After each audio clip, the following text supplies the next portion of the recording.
Take your bag and leave now. The landlord threw Amina's suitcase into the muddy corridor before the sun had even risen. Her little sister's school shoes spilled onto the floor. Amina grabbed them with shaking hands as neighbors watched through half-open doors. Rent was due. Food was gone. Pride was useless. By 7 o'clock, she would either find work or sleep outside. Her little sister, Amina, picked one shoe from the puddle and tried to wipe it with her sleeve. "Will I still go to school?" she whispered. Amina looked at the torn bag, the locked door, and the morning buses already coughing smoke on the road. She had no answer that sounded strong. So she tied the wet laces, kissed Nia's forehead, and promised something she did not yet know how to keep. At the kiosk, Zawadi and Kevin were already laughing over betting slips and phone games. "Come sit, Amina. One win and you'll pay rent twice." Then Zawadi saw the cleaning vacancy pasted on the wall, a toilet attendant, bus terminus, night shift. She laughed harder. "You? With a mop? Better to look broke than smell like bleach." Amina stared at the paper. It was ugly work. But ugly work was still work. Mama Rosa looked Amina up and down in silence. "This work is not for pretending," she said. "People will insult you. People will make dirt and call you dirty. If you come late, I replace you. If you steal supplies, I remove you. If you work, I pay." Amina wanted to say she had better dreams than toilets. Instead she said the only truth left. "I need the work." Mama Rosa handed her yellow gloves, her bucket, and a mop with a cracked handle. No speech. No pity. Just keys and instructions. "You clean the public washrooms, sweep the loading bay, wash the bins before sunrise." Amina swallowed the shame burning her throat. The pay was small. The smell was heavy. But by the end of the first shift, she would hold real money in her hand, not a promise, not a dream, not a bet. The first morning nearly broke her. Men splashed water and walked away. Women stepped over her bucket without apology. One child pointed at her gloves and laughed. Amina scrubbed until her knees ached and her fingers wrinkled inside the rubber. Every child reflected the same question: is this what my life has become? Then she remembered the suitcase in the mud and scrubbed harder. At the end of the shift, Mama Rosa counted the wage into Amina's palm. The notes were not many, but they had weight. Amina bought anger, 2 tomatoes, and 1 exercise book for Nia. No jackpot music played. No one clapped. But that night, food entered the house because her hands had worked. For the first time all week, Amina slept without calculating hunger. Mama Rosa found her behind the storeroom, blinking back tears. The old supervisor did not soften her voice. "Child, shame does not buy anger.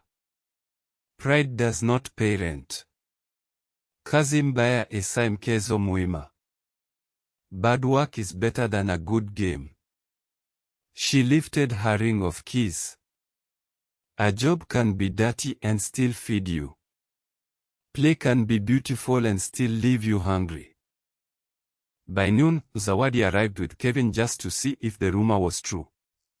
They found Amina rinsing bins behind the terminus.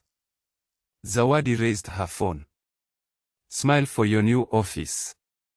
Kevin laughed, waving a betting slip. "1 jackpot and you can retire from toilets." Amina wanted to hide her gloves.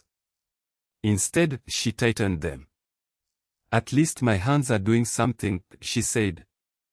Every evening, Amina wrote her wages in a small receipt notebook. Bus fare.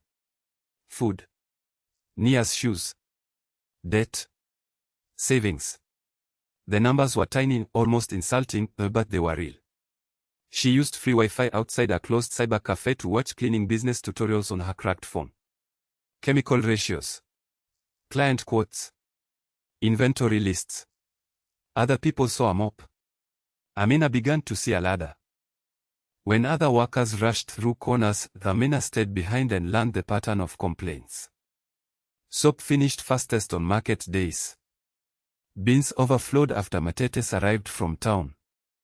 Cheap disinfectant cost less but forced double work. Mama Rosa noticed her questions. "You are not only cleaning dirt," she said. "You are studying a business people are too proud to see." Amina wrote that sentence in her notebook. 3 weeks later, Kevin cornered her at the kiosk with a sure bet.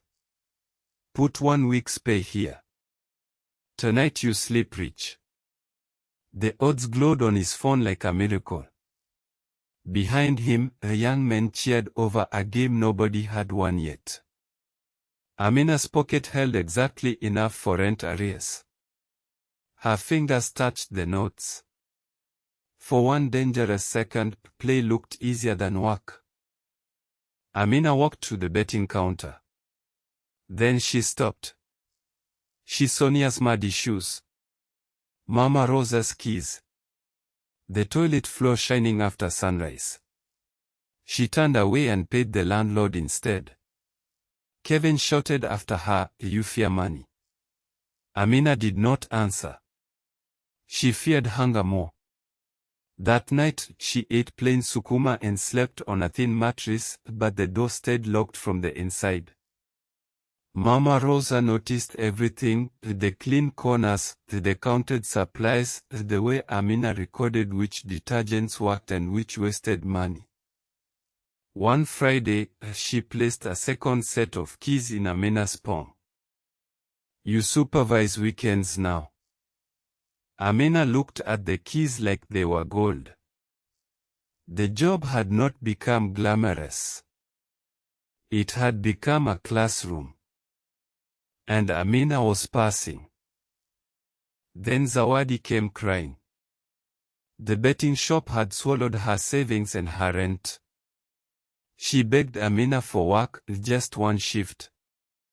Amina gave her a spare uniform and showed her the checklist. But by midday, Zawadi had vanished, leaving the washrooms dirty and Amina's name on the complaint sheet. Some people wanted the wage without the work. The game had followed Amina into the job. The complaint became a crowd. Customers shouted. Kevin filmed. Zawadi whispered, "It's just cleaning, or why are you acting like it's a bank?" Amina stood in her green uniform while laughter bounced off the tiled walls. Then she took the mop, cleaned the mess herself, and faced the crowd. "This place is clean because somebody chooses not to play with work." The laughter thinned. The next morning, the same customers who had laughed found the washroom spotless, the bins labeled, and the floor dry before sunrise. One woman nodded at Amina. A matatu driver left coins on the counter and said, "This place is better now." It was not applause, but it was respect. Amina learned that dignity can arrive quietly, wearing work boots and carrying a bucket. A woman who owned 3 small restaurants had watched the whole scene. 2 days later, she asked Amina to clean one kitchen after closing. Amina arrived with labeled bottles, gloves, checklists, and Mama Rosa's blessing. By morning, grease-black tiles shone like new. The restaurant owner paid her twice her weekly wage and asked, "Can you do all 3 branches?" Amina smiled. "Yes. But I will need staff." Amina did not hire people to suffer the way she had suffered. She trained them. Gloves first. Respect always. Payment on time. Checklists on the wall. When a young woman hid her uniform under a jacket, Amina understood. "You do not have to love the mop," she told her. But learn what the mop can teach you. Mama Rosa watched from the doorway, smiling with her keys. 1 year later, the road split in plain sight. On one side, Zawadi outside the betting shop, bright clothes faded, phone cracked, still waiting for the game to save her. On the other, Amina in a pressed supervisor uniform, unlocking a van marked Amina Clean Services. The same hands once hidden in yellow gloves now signed contracts. The bad job had not buried her. It had trained her. Kazi Mbaya esa Mchezo Mwema. Bad work is better than a good game. Not because suffering is holy. Not because every job is fair. But because honest work, even when small and dirty, can build a road under your feet. Empty play can decorate your hunger while it deepens it. Amina learned that dignity is not found in how clean the job looks. Dignity is found in what the work makes possible. Type Kazi if you've ever taken work that people mocked because you had a future to protect. Which scene hit hardest? 1 for the suitcase in the mud, 2 for Amina choosing rent over the bet, or 3 for the van reveal. Share this with someone building quietly. And remember, the work people laugh at today may become the road that carries you tomorrow.